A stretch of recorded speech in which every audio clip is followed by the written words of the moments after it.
I don't know about you, but I've got a habit of sometimes, particularly in my past more than now, of running before I walk. And do you know what? It isn't good.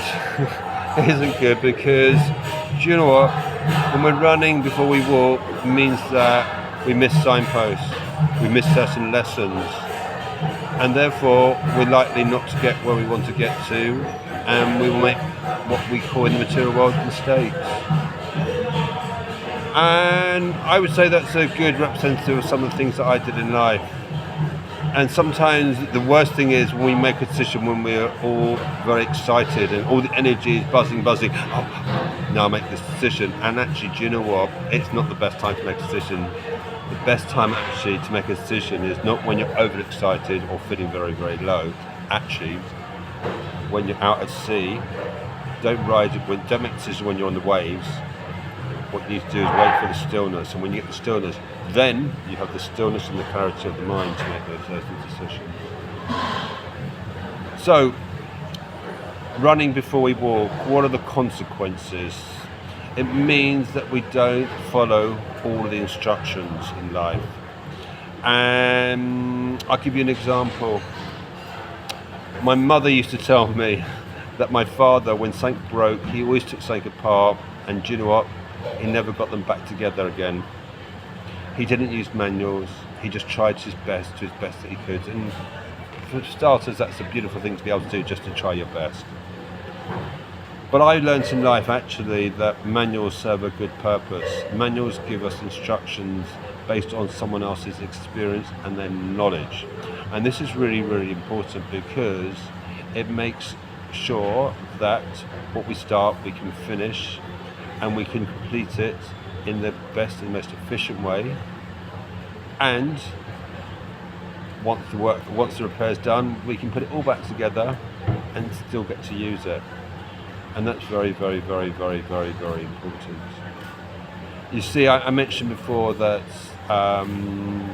we need to make sure that we follow some guidance. I take nowadays a lot of guidance from my spiritual master and other devotees here in the ashram, and it's really, really, really important because when you take some guidance, you're working with other people's knowledge, their experience, their realizations, and most importantly, they're all representatives of the Lord.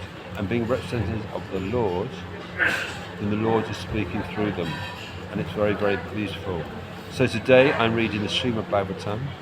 I'm reading the first canto, chapter 7, verse 12. And Sukadeva is explaining that often people, when they read the Srimad Bhagavatam, they don't start from the beginning and go from one canto to the next canto, from chapter to verse.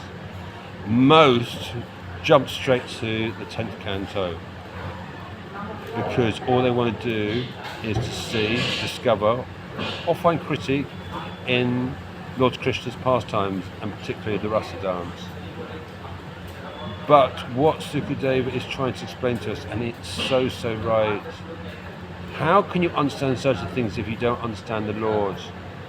Similarly, if I'm making something or repairing something, if I don't understand the basics of what I'm doing, the end product means nothing. I need to understand the concept of what I'm doing.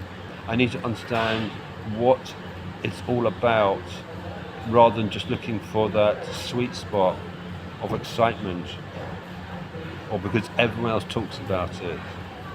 But no, when it comes to the Srimad Bhagavatam, when it comes to the Bhagavad Gita, our acharyas say start from the beginning and work your way through, lesson by lesson. It's no different to when you study. I've mentioned it previously, but a few years ago I decided to do a degree course.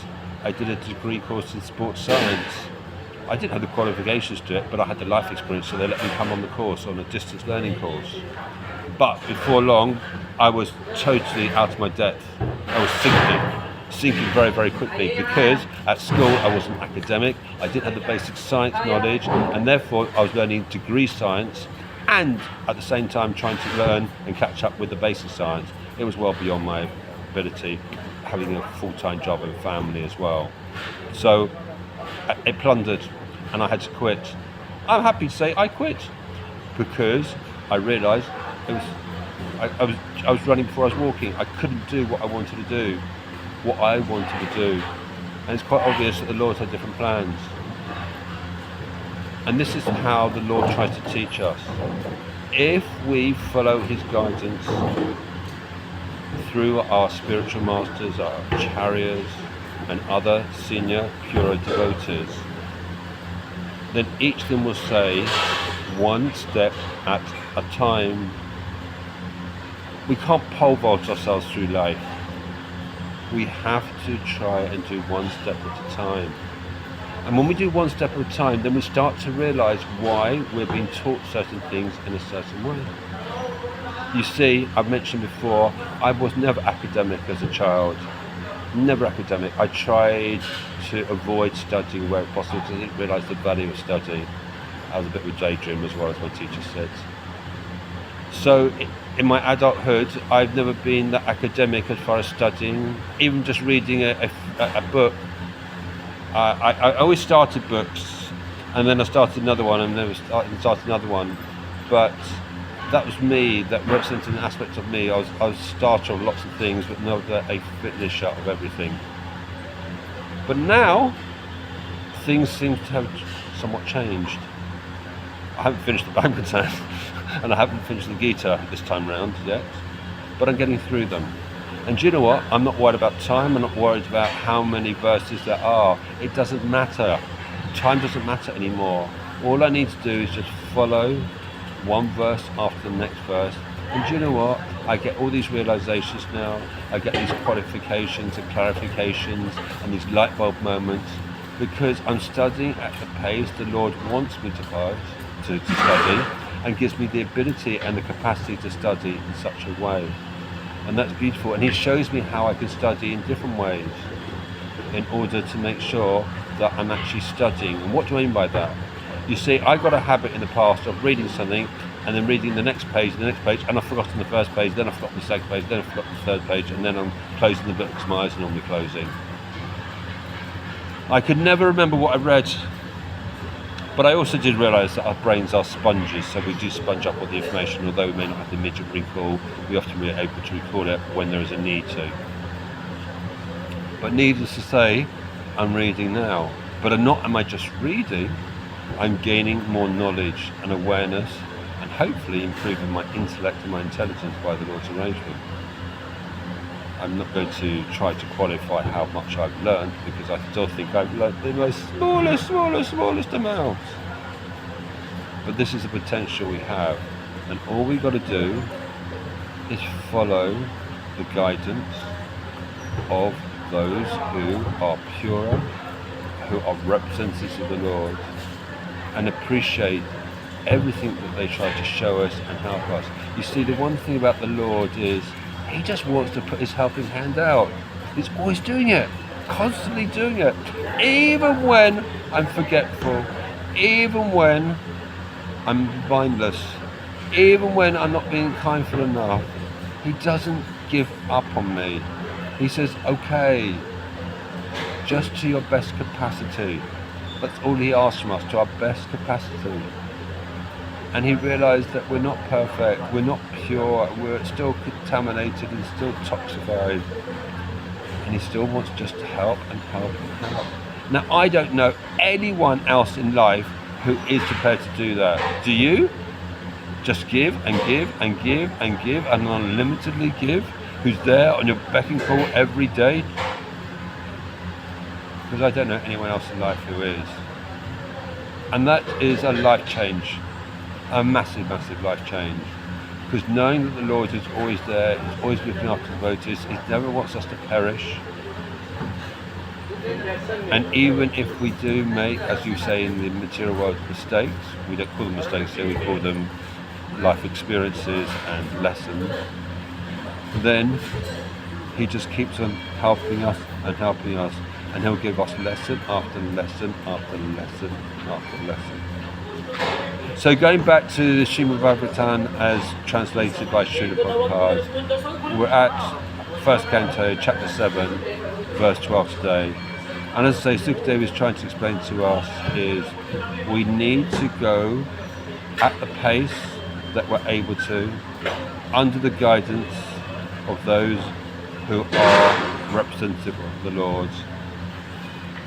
And we need to be careful not to run before we walk. And if we go at the Lord's pace, then we will start to develop and evolve ourselves even more. You see, the Srimad Bhagavatam and the Bhagavad Gita aren't just books. The Bhagavad Gita is our handbook to life, and it's so important. It tells you everything about what we need to know, about who we are and what we've been through and what potentially we can be. And the Srimad Bhagavatam is the very detailed manual, the big manual to life, and it answers absolutely everything about what we need to know. And it's very, very beautiful. What that really means, I've got absolutely no idea. I'm still on the first canto.